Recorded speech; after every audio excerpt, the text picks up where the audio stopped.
Hey there, welcome to Headflyer Brewing. Welcome to the Jon Krawczynski Show. A couple thank yous to start off. Well, actually, a lot of thank yous. First one, Headflyer Brewing has been great to us. Thanks so much. Yeah. Thank you so much for having us once again. Thanks for being the host of this show and making it so much fun. We really appreciate it. We love your business, and we wish you the best in the future here. Another thank you to Jon for putting this all together. Thank you to the Timberwolves. As I always say, Micah doesn't have to be here. This is not an obligation. This is not part of his job. He's doing this out of the goodness of his heart. Thank you to... Because he wants a head coaching job. That's what he's doing. Great. Now we're going to get him a head coaching job in the next hour. But we can do that. We have that power. We'll work on it. So thank you to the Timberwolves. Thank you to Aaron Freeman and Tony Adams, who are here with Micah. And thank you, of course, to Micah. We're going to we're going to deal with our ads and all that other stuff later. We have Micah for a short time. We're going to get right to it. Micah, what are your plans for kneecapping Finchy so you can coach some more playoff games? Yeah, I think need to see what our matchup looks like first and make sure that we got quite a sizable lead before I do that like we did in Phoenix. Micah, thanks for coming out tonight. Just like as you kind of think about this season and how it's gone so far and to where you guys are at right now, like just what are your overall thoughts on this team and as the playoffs are right around the corner here now? Yeah, I think a little bit of it started off the year pretty good, obviously. And then I think this season has been a little bit different than the previous few in that we coming back in with the same roster, essentially. I know Nikhil left, but, after we went to the first Western Conference Final with Karl Anthony Towns, then we brought in Julius Randle and Dante DiVincenzo. And then even last year with the injury to Julius, and missing him for quite a bit. And then we had to finish super strong, going 17-4 to put ourselves in that position to get out of the play-in.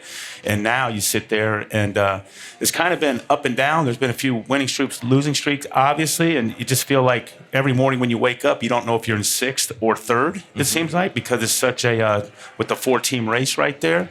So I think the one thing that's great for all of us and our staff as well and all of you, it's been playing meaningful basketball for the last 4 years, and all these games really, really matter, obviously. And whether we're third, fourth, fifth, or sixth, I think being out of that play-in, knowing that we're going to most likely be in that, it's going to be Houston, Denver, or the Lakers, and it all comes down to matchups, essentially. Regardless of the seed, it's just how we match up. You saw us against Houston, obviously, last night. Thank goodness we won that. There's no way I would have been up on this stage. I'm kidding. But so I think the way that it's a little bit different is knowing what we've gone through the last couple of years prepares our group and prepares us kind of for what we have to do these last 9 games, and then heading into the week of prep before the playoffs, which is huge. The last time we were here as a live show at Headflyer was in December after the Oklahoma City game. Finchy got tossed and then came and did his appearance here. And I was hoping kind of as that game was going on, maybe you were going to get tossed from the bench there, and that we might have a little bit more spice coming into this one. Yeah, for sure. It's been, we all watch the last game. We all see 2-minute reports and all that, but it's been quite the run. This is a whole crowd that is packed in to see you and want to hear from you. What's it been like for you to get involved in this community? Been here for the last 4 years now, and you're a star here. Like you're the backup quarterback, but people seem to love you around here. Yeah, that's always the best role, right? Thank you. I will say, most of my time was spent in the East in Toronto the first 15 years before I was in Denver and Sacramento for about a total of 5. And the reason I say that is when I would come with Toronto, it was usually you would come one time, obviously, because, being in the East, and we were staying at the, what is now, over the Lofton or whatever, the Lowe's, and it was the middle of winter, and so you'd rarely just go across the skywalk and didn't get out and about. But now, having been up here for the better part of almost 5 years, obviously the summers are awesome, but realizing that the lakes and everything that's 15 minutes away, you feel like you can either have the big city or you feel like you're in the middle of somewhat of an oasis and all that. So I've truly enjoyed Minnesota. The one thing I do love is that it's a sports town, regardless. We get over the Twins games, obviously the Vikings, and just the way that the crowd shows out and shows up every single time throughout the playoffs and even the regular season. It really does help us. So I've grown to love this community. My wife and daughter, my son, when they can come up, they had to finish up school in Michigan area, but when they come up, they don't want to leave either. So. You getting recognized a lot around town, and just like if you're out and about and Wolves fans coming up to you and chatting with you and stuff? It's fun. It's actually cool. I asked to take pictures. Hey, you want to take a picture? Because people are so genuinely nice and just it's not bothersome. It's just always even if it's just a continue to walk and just a hey, go Wolves or whatever it is. So it's awesome. You see all the people wearing Wolves gear and everything like that, and it feels more to me almost. I know Minnesota is right across, but it's almost like a college type atmosphere with just the way that people are fans and all in on the team for sure. I'm here to ask the hard-hitting questions. So brace yourself. How much pressure is there when you have to act with Oscar award-winning Steve Terry? Steve, what? Steve Terry. Oh, TSR. Oh, yes. Well, he steals the show, which is good. He just kind of tells me what to do. And I said, wow, the budget must have been cut drastically if you had to go from Nas Reed to me. But thankfully, he's always, hey, if you need anything law-wise, let me know. So thankfully, I haven't had to call him on that regard yet. So The night shine. Yeah. yes. Micah, this team over the last couple of years has developed kind of a pattern where it does seem like as the playoffs approach is when you start to lock in and kind of figure out rotations, figure out, kind of game plan and everything. How do you feel this team is on that timeline in terms of trying to play the best basketball as the playoffs approach here? Yeah, I think that from day one, the very first meeting that we had, training camp-wise, and we all get together, Coach Finch goes through a meeting and slideshows and all this, and he may have hit on this, but the very first thing he said is we can't get bored with the regular season, meaning you've been to 2 Western Conference finals. Yes, we all want to get into this time of year and into the playoffs, and you just can't skip through because you can't skip steps. Otherwise, kind of what happens, you start to find yourself fighting for home court. I'm not saying that we've skipped those steps, but as you get closer and guys see the light at the end of the tunnel, see that there's single-digit games remaining, it's just everybody's attention to detail, getting amped up like it's a rebirth to be excited for the playoffs. So, yes, they get locked back in. And I think the way that we're playing, even with having Ant out, you see guys still in their roles, everybody kind of stepping up. They kind of know what their rotation minutes are going to be. And so, yes, this group, I think, is right in line with the last 2. And then obviously the playoffs, anything can happen. It's very much matchup driven and how that all goes. But I think as far as where we are and how this has all played out, I think a lot of teams are saying that, but I feel we're right where we need to be as from a preparation standpoint. One along those lines, one thing that struck me after the Houston game was talking to Julius Randle, and he was just saying that this is the time of year that I look forward to the most, that I'm locking in a little bit more. And he went through his struggles right around the trade deadline or so, but it seems like at least defensive effort, kind of focus on attention to detail, like making plays, it seems like he's coming around to that. What have you seen, and how big is that for this team's fortunes when he is all the way locked in? Yeah, I think the one thing that you see when you look at our ball club, I mean, defensively, that Rudy's kind of the anchor of everything we're doing. Obviously, Jaden on the perimeter, the anchor on the perimeter there. Ant offensively is going to do what he does. But Julius, to me, is the biggest barometer. I think Coach Finch will even say this. When Julius is playing how we need him to play, which is essentially another handler, we kind of start with a group that really no Mike Conley, so we really don't have a true point guard. So it's kind of Ant, Dante, Julius, and Julius may even be the one that handles the ball the most, or we need handling the most in those regards. And when he gets everybody else involved and we're playing through him and the ball's moving around, it really helps us. So if you look at our box scores, if Julius Randle's close to a triple-double, more than likely we probably won the basketball game. So he's probably the key for us all the way around, just because you kind of know what you're going to get from Rudy on the defensive end, Ant on the offensive end, and then everything else. Nas going to come in. He's going to make some threes. Dante's going to start and play. So Julius, to me, when he has a stinker of a game, if you will, even statistically, we usually lose those games. Mm-hmm. You are the associate head coach, lead assistant. How would you describe your kind of role in game as a game is going on, and how much of it is just making sure Finchy doesn't get thrown out of it, or trying to get him thrown out so you get your time? Other way. I was like, Finchy, did you see what he just said? But it's kind of, I guess, more so, I guess the best way to think of it, again, pulling on a baseball background, it'd be like a bench coach. Mm-hmm. And so Pablo does a great job. He's in charge of our offense. Elston Turner's in charge of our defense. And what Finch has kind of told me to do is almost think and act like a head coach, meaning, substitution-wise, or, hey, what do you see here on both sides of the ball, that type of thing. Also, calming guys down, if you will, and just saying this is what they're trying to do during timeouts and being a facilitator in that regard. Rotation-wise, just, hey, listen, they're small. Do we want to go small? Do you want to stay big?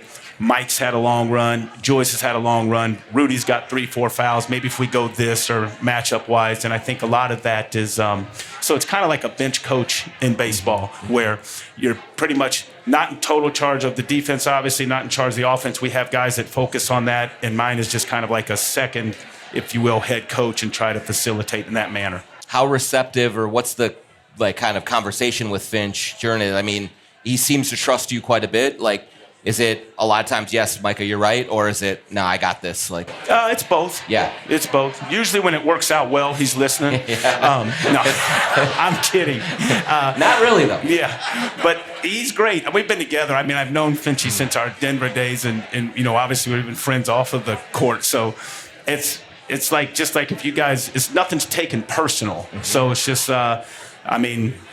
he's like, yeah, or no, I don't want to do that, or this and that. But he's always very receptive, and he would rather me suggest something, or any of us suggest something, and him not want to do it rather than not say anything, which is probably the worst. Mm-hmm. And so it's worked out very, very well in that sense. That and the other thing that helps is we do have similar philosophical minds on how we see things, and just being around the team as much as you have, you can see things. So in that regard, yeah, I would say 50-50, and sometimes, but it's never shut the hell up or this or that. It's just like, I think we'll just go this way, which is fine. When you look at your kind of pathway to this spot, starting as a baseball guy, kind of working your way up through, how would you describe just the journey that it's taken to get you to this point where, I think you're on the brink of getting a head coaching job somewhere. You're starting to get interviews, starting to really be in the conversations that way, but getting from where you were back when you started to here now. Yeah, I think the one thing great about my journey is, number one, I've had a lot of great people look out for me. And what I mean by that is just, I think I worked in Toronto with 6 different head coaches, 3 different general managers. I've worked with 15 different head coaches, and knock on wood, I've never been fired in the NBA. I've moved, but I haven't been fired yet. That's coming, I'm sure. Yeah. But so just been fortunate in that regard. But the other thing is, I started as essentially an intern. Then I was kind of in the video room, then doing some advanced scouting. So I've gone through every layer of coaching in the NBA. And so I understand what each step and each person is going through, so you can relate to them well. And bottom line, I used to think it was all X's and O's and we need to do this, but I think as you find out, whether it's sports or whatever anyone is doing, it's people, and how do you deal with people, relationships, and like we talked about at the very beginning, not skipping steps to get to the playoffs and wishing away the regular season, but trying to get NBA players to lock in and play and compete every game, knowing that they're just like us. They have issues going on in their personal lives and may not feel like this or that, but the more that they know that you care about them, the more they know that you're on their side, the more you're trying to help them, putting them in position to not only win, but just be successful in general. I think that's the biggest thing, and I've had lots of people through my journey look out for me and take care of me. And you've also been around a lot of stars. T-Mac, Vince Carter, Nicola, Ant, Cat, a lot of people. Every time I go and see you kind of get in front of one of those former players, they all really enjoy talking to you. And what do you think, what's been the key for you in terms of being a coach with the stars of the league? And they are a whole nother kind of type of being, they're an industry in themselves. How do you connect with them and kind of build trust? I don't know. I think the biggest thing, John, the fact that, and I mean this in sincerity, I'm not afraid to laugh at myself. I don't have a lot of ego. I like to find out more about them as people, and it's not just in a manner to try to get to know them so that they'll listen, but genuinely have an interest in them and genuinely care about seeing them do well. And especially when the Vince Carters, the Nikola Jokic's, I was with them from their rookie year, and so when they really didn't know a whole lot, and then as you go through, I still get text messages from Nicole. I was his first summer league coach, and I didn't run one play for him. I didn't know who he was. Yeah. To this day, every once in a while, about once every 2 months, he'll send me a GIF of Forrest Gump doing the sprint cross country. He said this was me in that first summer league when I was just running 94 feet back and forth. But I think at the end of the day, it's just knowing them as people, caring about them, not just when they score 20, when they have 10 rebounds, but hey, texting them or calling them when they do have a stinker or when they haven't played, as rookies 3-4 games, or they feel that their minutes are, and but just a genuine, like I said, it's all dealing with people at the end of the day. And then the more that you build up equity, the more they know you care, then the more they will let you coach them and you can get on them a little bit. And then they know, again, it's not personal, it's coaching, it's not criticism. And I think that across everything, that's the way it kind of helped me. Is it true that you and Nicola have a bobblehead together? Yeah, and Finch is trying to get it. He said you might have stole it from him. It's one of my sources. It's the only gift I've ever seen where they give you the gift and then they want it back to display. So no, yeah. And so I've got a bobble. They got a bobblehead because they always give me crap because they always think when we play Denver that I hope he gets a triple double and we win or whatever it may be. But Nicola's won a lot of games in the past when I was on that staff, and believe me, I want to beat Nicola just like all of you every time we play him. But he's a good guy. Where does Anthony kind of fit into that star kind of experience, and like how, what you've gotten to know from him over the years? When something goes wrong at home, Aquarius Home Services makes the solution easy with one call to one team and no hassle to find a different handyman or company for each type of job. Aquarius has experts in heating, cooling, plumbing, and electrical. That means you get the right expert every time and solutions you can trust. Right now, enjoy $98 off any heating, cooling, plumbing, or electrical repair. Aquarius, one call, problem solved. Earning the right to be recommended. Schedule today at AquariusHomeservices.com. Also want to let you know we are brought to you by Lexus of Wayzata and Lexus of Maplewood. If you're in the market for a new luxury vehicle, look no further than our good friend Charlie Swanson at Lexus. Whether you're on the west or the east side of the Twin Cities, they've got you covered with two great locations, Lexus of Wayzata and Lexus of Maplewood. Check out the all-new Lexus TX, a spacious SUV with 3 rows of seating and plenty of room for all your gear. Head over to lexusofwayzata.com or lexusofmaplewood.com for details and to find your next ride today. Thanks. We also want to thank TSR Injury Law, one of our first sponsors, Steve Terry and the gang over there.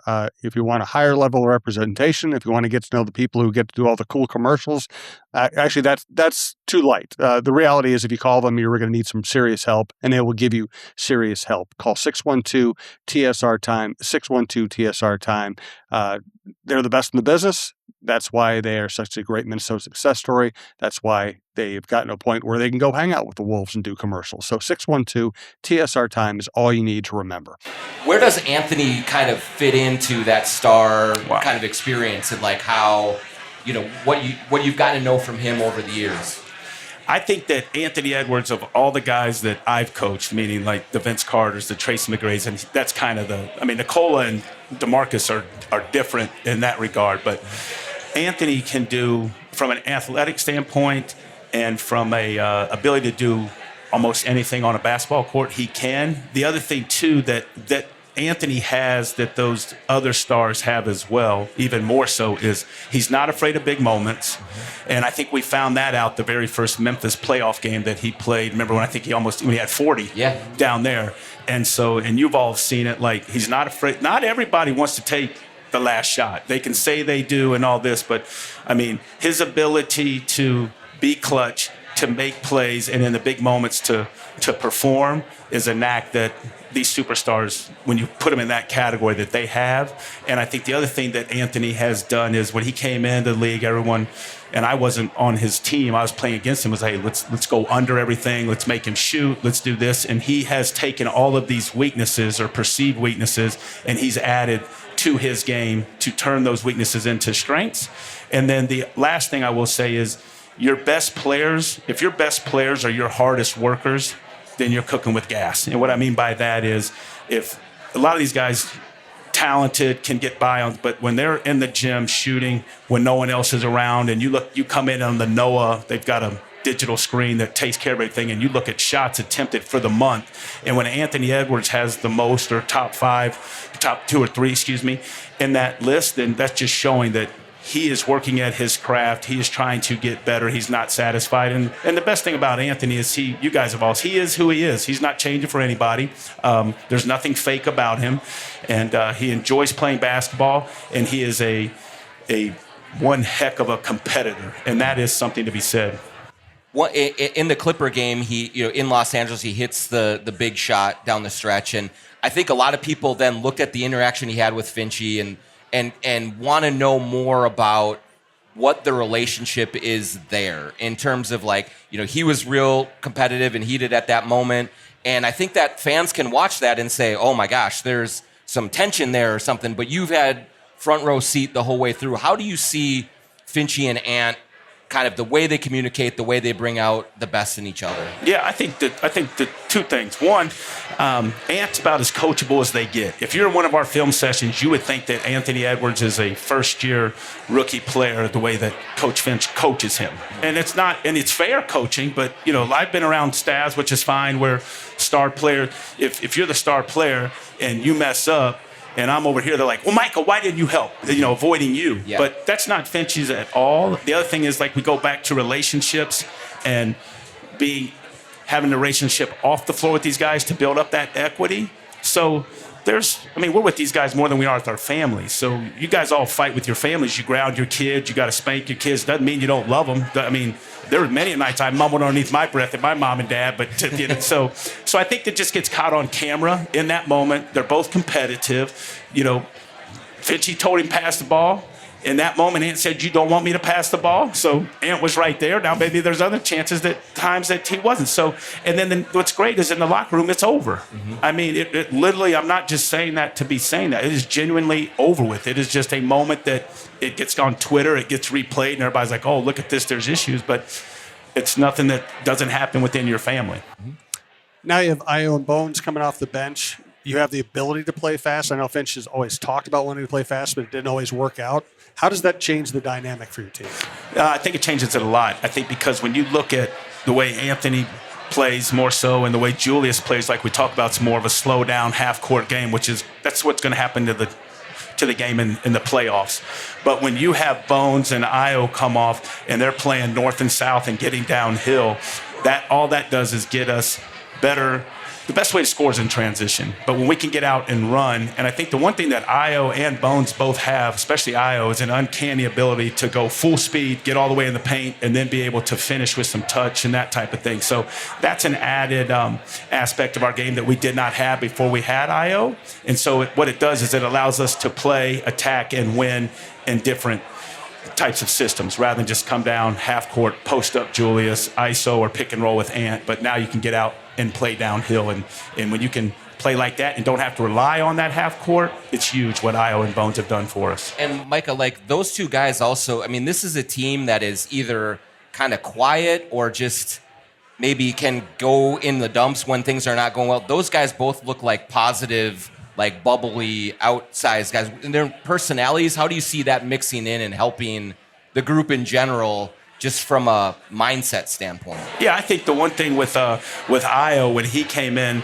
especially right there at the trade deadline, and you've already have somewhat of an established team, and he's new. I think the best thing for him was when I think a lot of us saw it in the post-game locker room when he and Ant were giving each other crap about Chicago, this and that. So he doesn't take a back seat in a good way. He doesn't just continue to defer to Anthony Edwards and all this. And when he comes in, and that's one thing that Coach Finch told him is be yourself. And when you play like he does downhill and you really don't need play calls for you, it makes it a heck of a lot easier for you to fit in.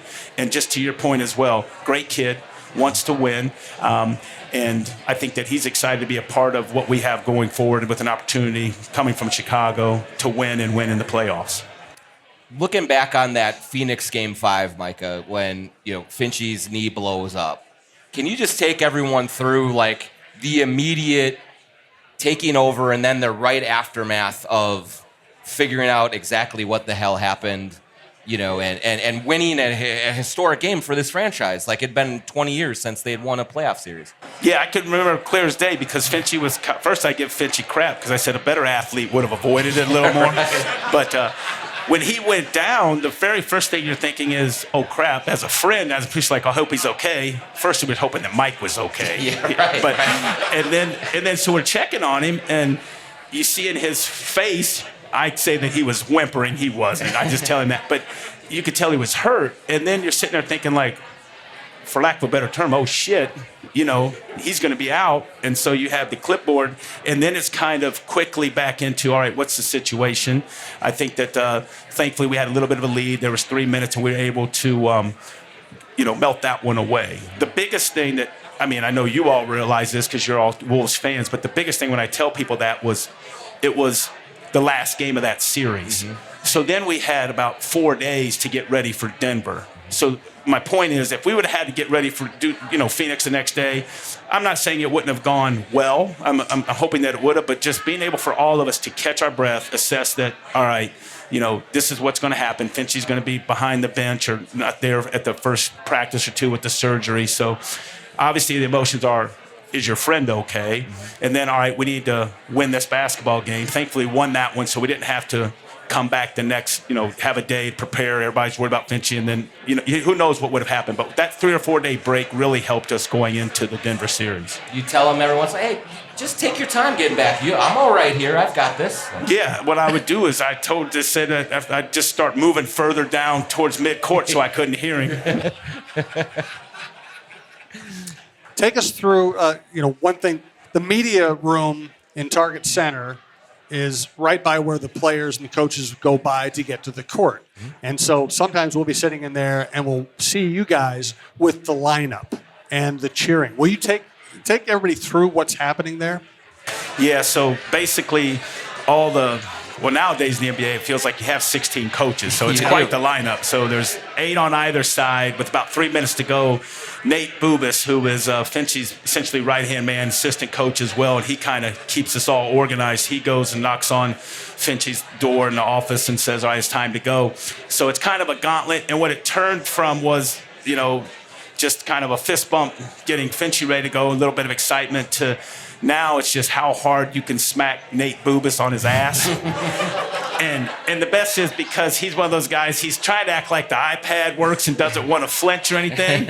So if you get him good, it's funny because I'm at the front of that line, so I get to see the gauntlet he goes through but that's kind of what it is. Like we just talked about, 82 of these, it gets a little bit monotonous, and if you don't find a way to have fun, to enjoy it, and to get yourself going a little bit, so it's that's what that is. Another story along those lines, Micah, that I like, Jeff Newton is the replay review guy, and maybe he had a couple of big calls that went his way, and I think someone affixed some big blue testicles to his car, and maybe would you know anything about that and what happened there?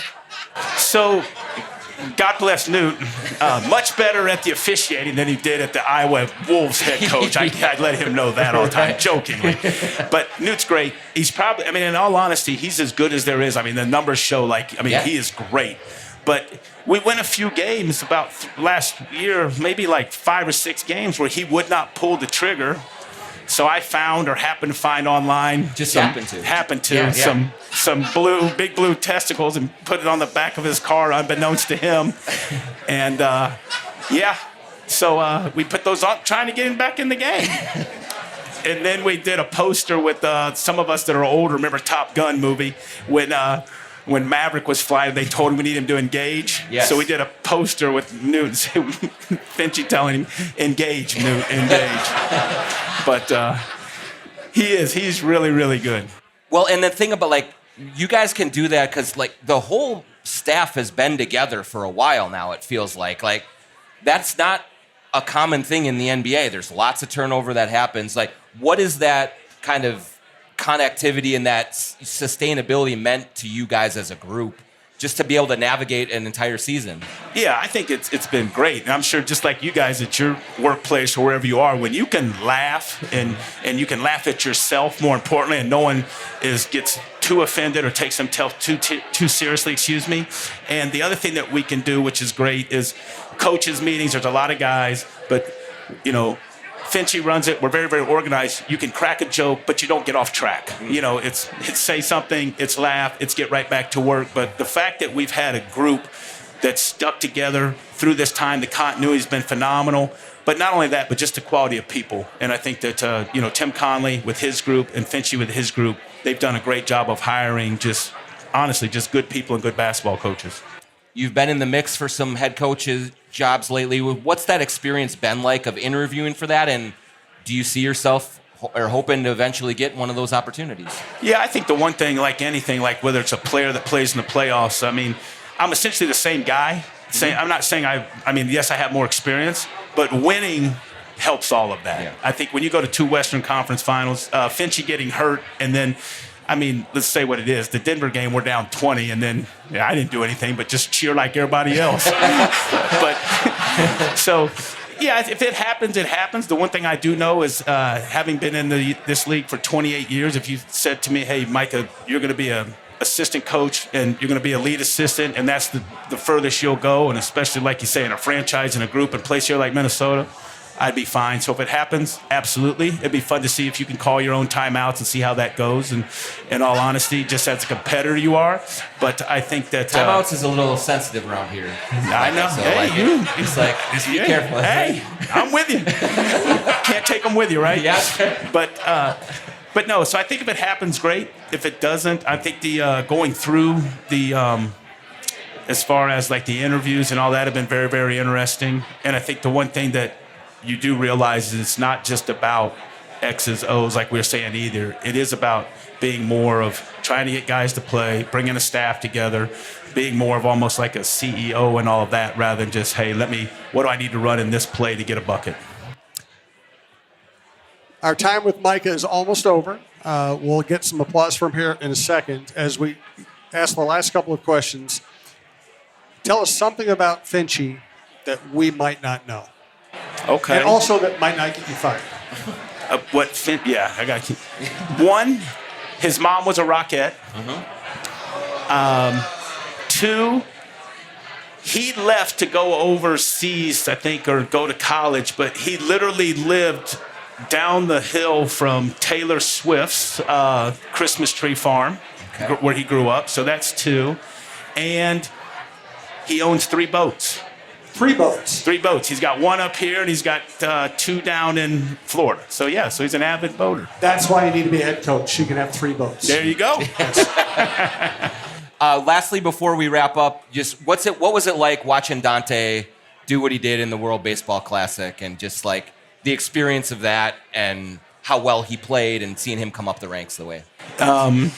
It's much more nerve-wracking than anything going on with the Wolves when you're coaching, or anything when we all played, as you all know, with children, regardless if they're in dance recitals, if they're at an art or band or whatever it may be. Going to watch your child perform is a heck of a lot more nerve-wracking, especially in that type of stage. And I was proud of how he handled it, and then the fact that he did well and that Italy did well was just icing on the cake. But what a great experience for him. But much more nerve-wracking when you have absolutely no control. But it was fun. When he gets a hold of one and it goes over the fence, like, I can't even imagine. Like, my daughter hit a game-winning 3 in 4th grade, and I went out onto the court before the game was over and lifted her up. Like, I can't imagine what it's like for you watching. We were just shocked because I think he hit 4 last year in 160 games, and he hits 2 in one game. We're like, what? And Freeman said he hit another one. I said, my son hit another one? Because it was during one of our games. But at any rate, it was quite the experience for him. Awesome.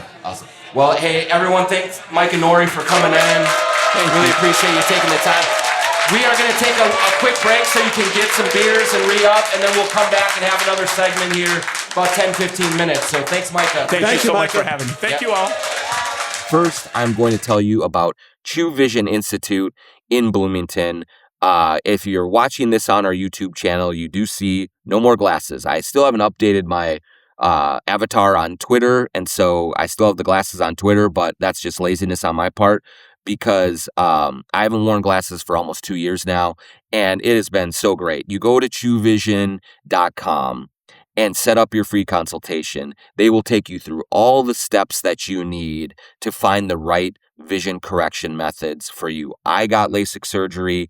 It was so much easier than I ever thought it would be. Literally on the day you go in, you are in and out of the room in like 5 minutes. That's just how long it takes to get the procedure done on both eyes. You go home, you rest for a little bit, and when you wake up, you're seeing clearly, just brilliantly and easily. And it's all thanks to the good folks at True Vision. So go to truevision.com, set up your free consultation, and get in there and just start living your life. You will be kicking yourself because you didn't do it 10 years ago. I'm sure doing the same thing for me. So go to truevision.com, set it up, tell them the Jon Krawczynski Show sent you.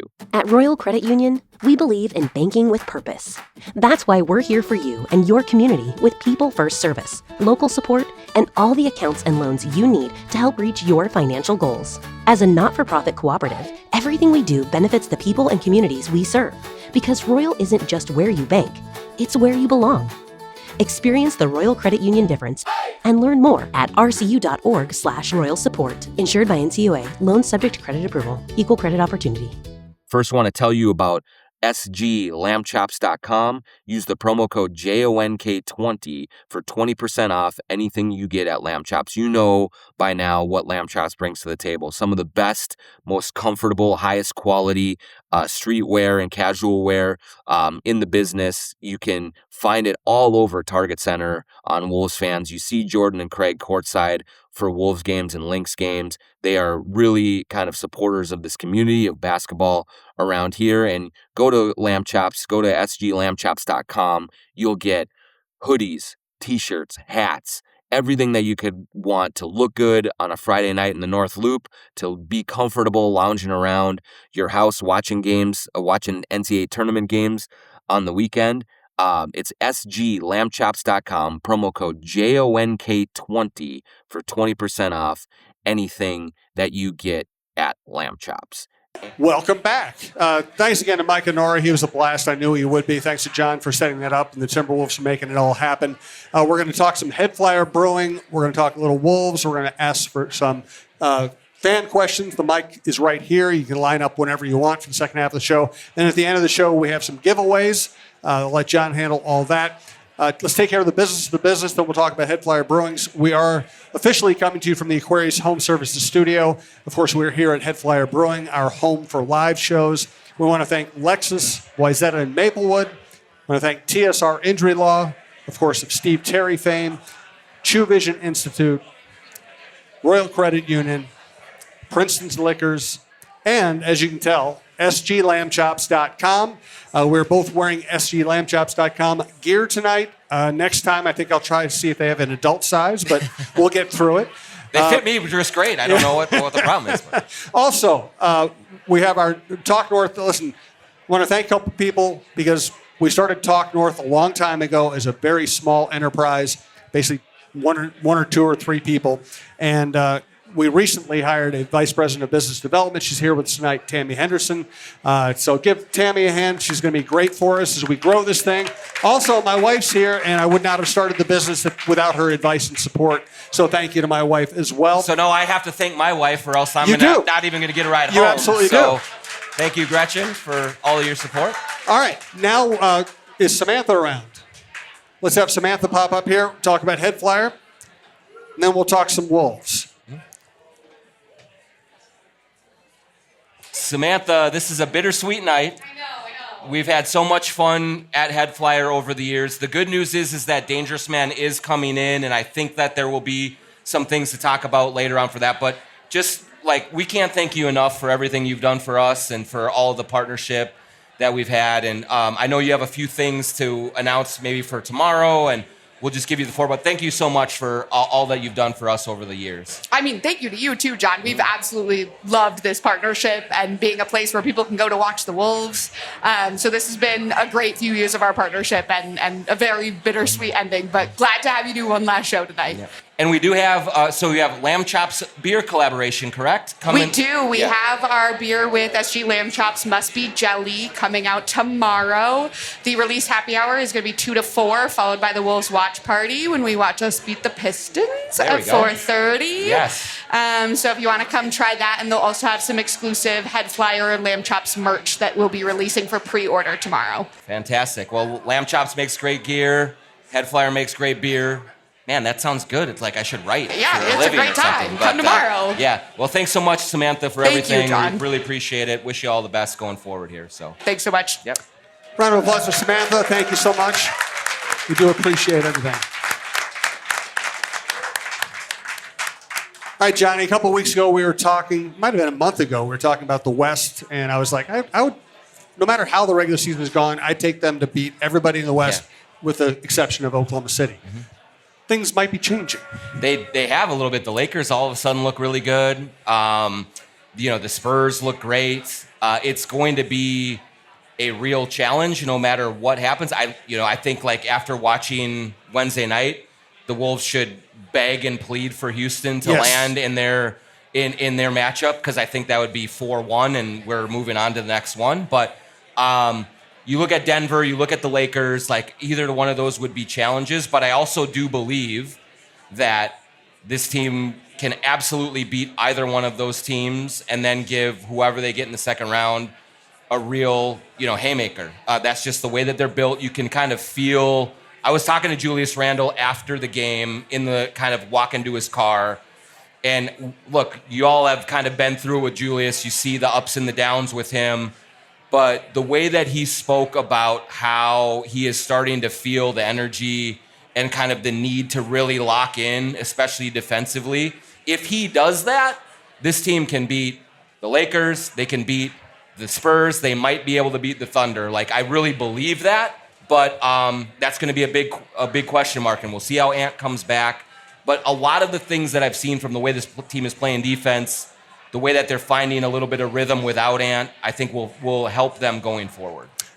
I still like him to beat the Lakers. I do too. They're too athletic. I mean, Luka can win a series all by himself, but I do think that the Wolves athletes will prevail over the length of a series with the Lakers, much like they did in the first round last year. And I mean, I do think that being able to just take a break from the regular season and have a week to prepare, and really, you take Ant, you take Jaden, you take Naz, you take all these guys, Bones, and everyone, you say, hey, this is exactly what needs to be done to beat this team.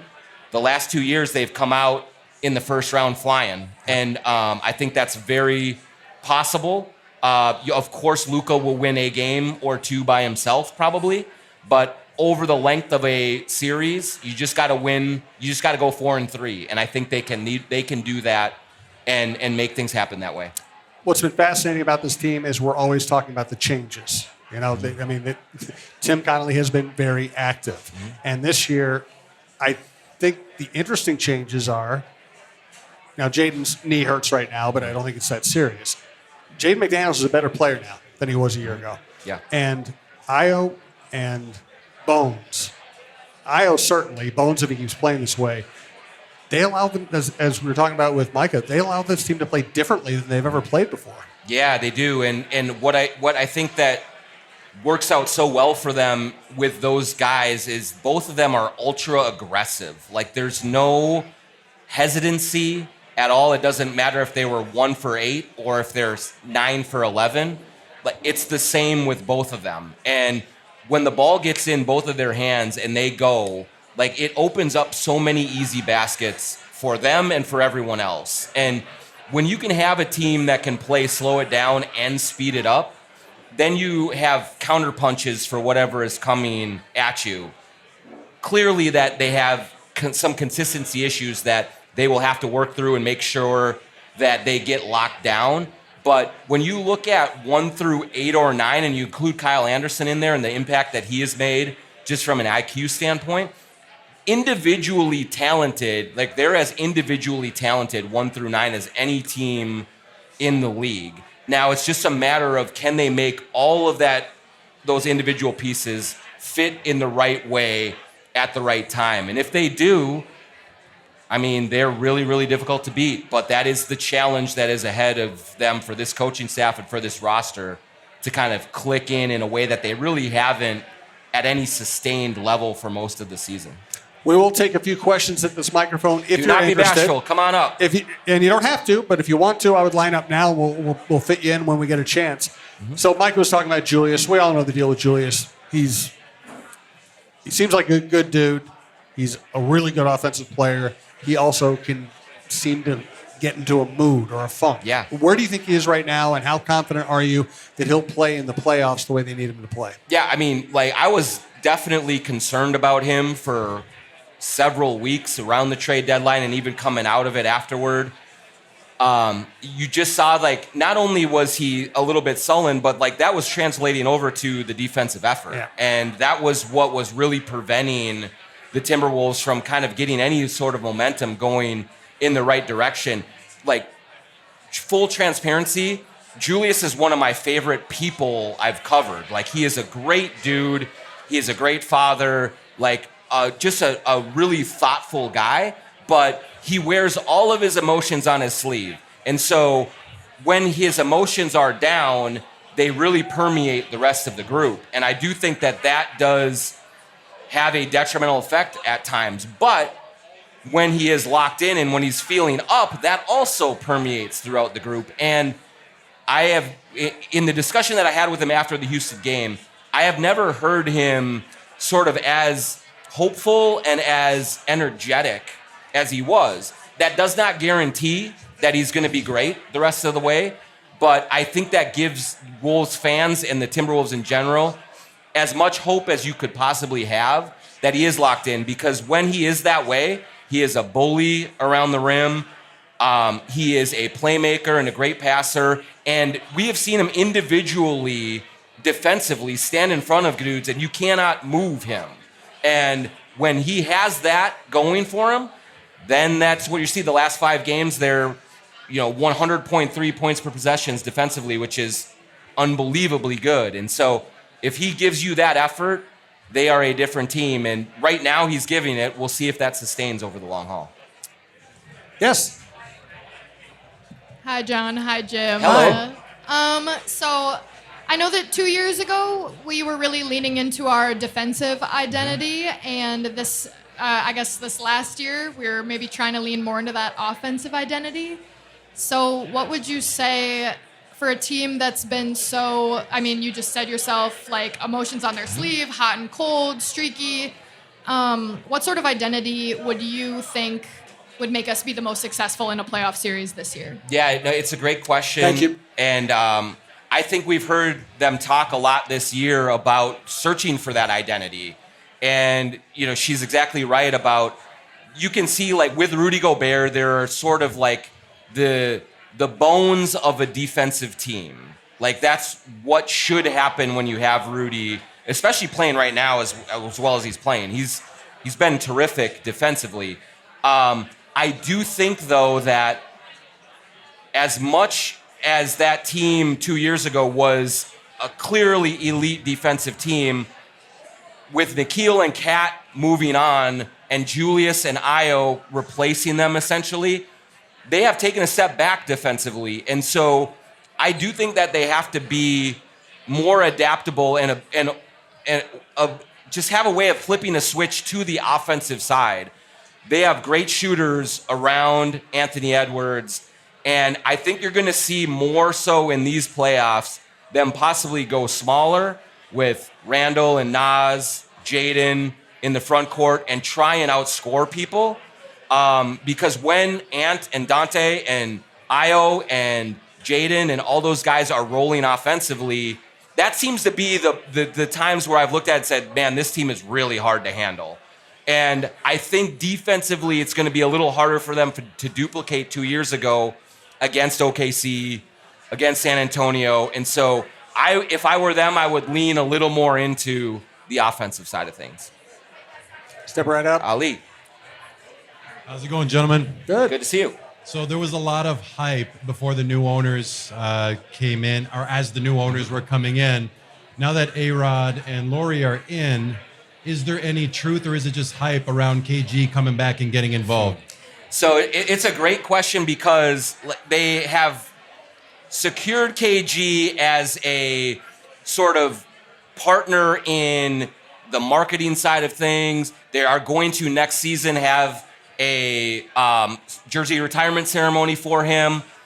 But I think fans expected when they initially unveiled that, hey, the ice has thawed, everything is good, for KG to be a little bit more involved and at least a little more visible around the team, and he has not been. They just did an interview with Michael Grady, and that was really nice. But I do expect that in the playoffs at some point, you're going to see him walk in and sit courtside with Alex and Mark. And when that happens and when he is introduced, I mean, it's like, if you can all be there, like, please go, because the goosebumps are already on my arms about thinking what that is going to be like. But it has been a little bit more kind of stop and start than I expected. But I think once he gets into the building, once he feels the love from the fans, then has his jersey up in the rafters again, I think you're going to see more of him. It's just kind of taking a little time to get off the on-ramp and onto the highway with that. Good question. Mm-hmm. Yes, sir. It seems like Finch is pretty stubborn to mix up the lineup on some of these games that have gone south, especially on the bottom 5 teams. Do you think that's going to hurt them in the playoffs? Do you want Finch to be a little more risky on mixing up the lineup when it's going south? So like you, I would have loved to see that in the first 3 or 4 months of the season, right? Like, they're playing the second night of a back-to-back against Utah. Throw out your young guys, let them play. And even if you lose that game, at least those guys get real experience, get 25 minutes a night. I think now, though, going forward into the playoffs, one thing that Finch has always leaned on is, I'm going to stick with my guys, even when they're struggling, Julius, Dante, whoever, and that's going to pay off over the long run in the playoffs. And that has proven true over the last couple of seasons, especially last year. A lot of people probably in this room, maybe they are right now too, is like, get off Julius. Like, take him out, put Nas in the starting lineup. And Finch stuck with him the whole way. And then he was one of the best players in the league in the first 2 rounds of the playoffs. And so Finch has a stubbornness about him, but he's also just really believes that if I express faith in these guys, they will feel that and then come through for me when I need it. It's a little bit risky, but I think with where they are and the games that they need to win and what they're competing for right now, it's probably the right thing to do, even if Terrence Shannon Jr., Rob Dillingham when he was here, Johan Berenger, kind of their growth is stunted a little bit early. I think there's too much on the line right now for this team to really kind of risk throwing out the young guys at too much of a time. And they have to win as much as they can right now. Sir. Hey guys, thanks for coming out. Yeah, My question today is this. When the Timberwolves lift the Larry O'Brien trophy in June, how are you going to celebrate? Oh, man. Right here. With a lot of these, I will find my way onto one of the floats in the parade some way, somehow. I will be waving at all of you, and I will be talking to all of you about what this means. Like that, I mean, can you even imagine what it would be like for the first team to break through on the men's side, be the Timberwolves, and be going down First Avenue and having that parade? It would be incredible. Yeah, and it's about time. It is about time. It's been a long time. It's been a while. And you know what? Also, and you get this from reading John's stuff and listening to the podcast as well, not all good teams are likable teams, but I really think this is a likable team. It is. I mean, I really like Finch. I like his staff. I like the players. I like the support staff. It would, there are teams that you want to win because they're from here. There are teams that you want to win because you actually like them. I think this fits both categories. Yeah, it would be a remarkable story, and I am not ruling it out. I will say that it's a long shot. They are not going to be the favorites against OKC or San Antonio. It would be an unexpected success, which is always the best one when it comes out of nowhere. Like the euphoria that would be a part of this town, I don't think we'd ever forget it. Here's the path. They need somebody to knock off San Antonio, so they don't have to play San Antonio in the second round. And then, listen, 7 games against Oklahoma City, they would not be favored, but Yeah. I wouldn't rule out beating them. I mean, the path is like if they go and they win and then they beat San Antonio because they're too young, and then Denver beats the Lakers, beats OKC in the second round. Okay, you have a different. And then you play Denver in the Western Conference Finals. Yeah. Let's go. Let's see it. Yes, sir. How y'all doing? You doing good? Doing great. We're good. My question is around the playoffs. We're likely to face like the Lakers or the Nuggets, which we have faced before, and this season we've struggled against them. And if you guys didn't already bring this up, I would feel like, what do we do differently so we don't end up like the regular season? Yeah, no, it's one thing to think about is I remember 2 years ago when they went into the playoffs against Phoenix in the first round, and they had gotten their brakes beaten off by Phoenix in the regular season, and they have Durant and they have Booker, and you're like, oh my gosh, like, how is this going to work out? And then it was a wipeout. Like, it was so lopsided the other way that they're like, yeah, you know what? This wasn't a really good matchup. You can't really take a whole lot out of it. And so what happens, like, in the interim between the end of the regular season and the start of the playoffs, I think one of the big problems that this team has is, like, focus and maturity and basketball IQ, like, in the regular season. There's too many games. They kind of take it for granted, and they don't really lock in. But in that week, in preparing for whoever they're going to face, they know exactly who they have to play. They know exactly what they have to do, and they come out, and Ant is, like, ultra locked in. The game plan mistakes that you see during the regular season just are not there in the first round of the playoffs. And so that's the avenue forward for them, is just like, hey, let's all be adults and actually study for once for the test and see how that goes. And usually it works out in their favor. How many people we still have in line? Couple right here. Great. We'll finish up with these 2 questions. And then we have two sets of lower level tickets for the upcoming games coming up here. So I know you guys kind of touched on this on one of the previous questions, but more specifically, Io. I know he's clicked very well with a lot of the bench players like Bones and whatnot. But what would you guys think about Io fitting into the starting lineup, replacing like Dante this season, even going into next season too? Very natural question. A lot of people are thinking about it. I'm not ruling it out. What I would also say is, and what I've written at The Athletic is, Dante DiVincenzo really likes to start. And that is something that you do have to factor in when you're thinking about the political maneuvers that you make around a team and how does a player stay locked in. There's a reason that Chris Finch rarely publicly criticizes Julius Randle, because he knows that if he does, it does not get the reaction that he wants. It actually goes the other way. If Dante were to be moved to the second unit, I think that Dante would not be as completely locked in as you would want him to be, or at least he would be really disappointed. And you can say what you want about he needs to be a team player, he needs to just do what's best for the team, but that's not how this works in the NBA. Especially in this league, yeah. Yeah, and so to make that move, it would have to be like really understanding that everyone is on board with it, and maybe Dante would get on board with it, but right now he finds real value in being a part of that starting lineup. And I know he hasn't shot well all the time, but he has played great defensively. He is always the guy that is kind of making the hustle play that gets things started for them in the other way. And so I think it would not be received well if they did that.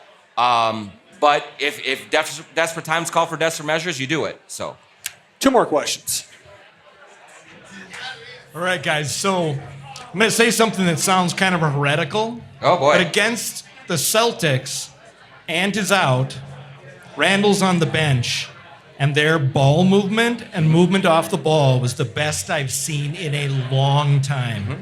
So how do we integrate Ant and Randall and yet keep the ball movement that was so good and made us such a potent offense? Yeah, absolutely. I mean, it's something like when they've looked their worst is when Ant and Randall are isolation, dribble, get a late shot.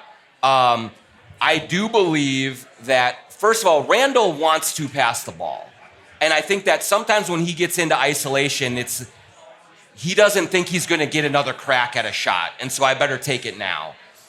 Ant is a guy who learns by watching, not by talking and, hey, we need you to do this, we need you to do that. No, look and see what's in front of you and put that into practice. And so if you want to be an optimist about it, when he comes back, he will have seen how effective it is when that ball moves. But also he's coming back to a team where Jaden is in more of a flow, Randall is in more of a flow, you have Dosunmu and Dante and Bones all clicking. And so I think that when Ant puts it on his shoulders, it's more of like, I need to do this because no one else is doing it. But he's seen that all these other guys can do it now.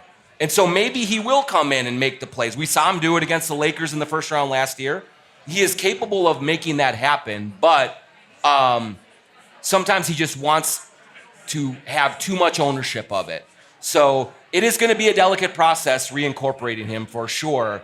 But I think him looking and seeing and watching all of this in front of his face probably helps at least make that possible going forward. Last question of the show. The man's been in line so long he had to order a pizza. Thoughts on Scott Foster, past, present, and future with the Wolves? I think he needs his own podcast. Then he'd have a place he could talk. It is like, I mean, it's funny, you talk to like people in the league and they fully acknowledge that game to game, largely, Foster gets more calls right than most lead officials do. But there is also this element of him that just has to be part of the show. And I thought that the Houston game was egregious with like the amount of missed calls. And that's not just for the Wolves. The Rockets missed a bunch for the Rockets as well. And the way that he interacts with the players, the way that he tries to make it about himself, I think is bad for the league. I think it fuels the fire for fans who believe that there is a thumb on the scale one way or the other. And even if that's not the case with Scott, it looks that way. And so it was unfortunate on Wednesday night all the way around. I mean, the ejection of Nasrid, the call of Şengün charge where he was clearly moving. He does not, the dirty little secret is like Scott Foster does not like to overturn his own calls if they go to review. It's really hard to do. So when that stuff happens, like there's so much baggage around him that we're almost reaching a point of diminishing returns. But he's going to keep running out there, and you're going to see him again in the playoffs. The Wolves have won in the playoffs when he's been an official and lost. So it's probably healthiest for fans to try to not concentrate on that. But unfortunately, he's going to interject himself into the action because that's what he does. He is very photogenic. Very photogenic, absolutely. He's still in great shape for the age that he is. Yes, so. he'll tell you that. Yeah. All right. Thank you to everybody. We're going to give away some tickets now. Once again, thanks to Headflyer Brewing. Thanks to everyone who showed up. Give yourselves a hand, please.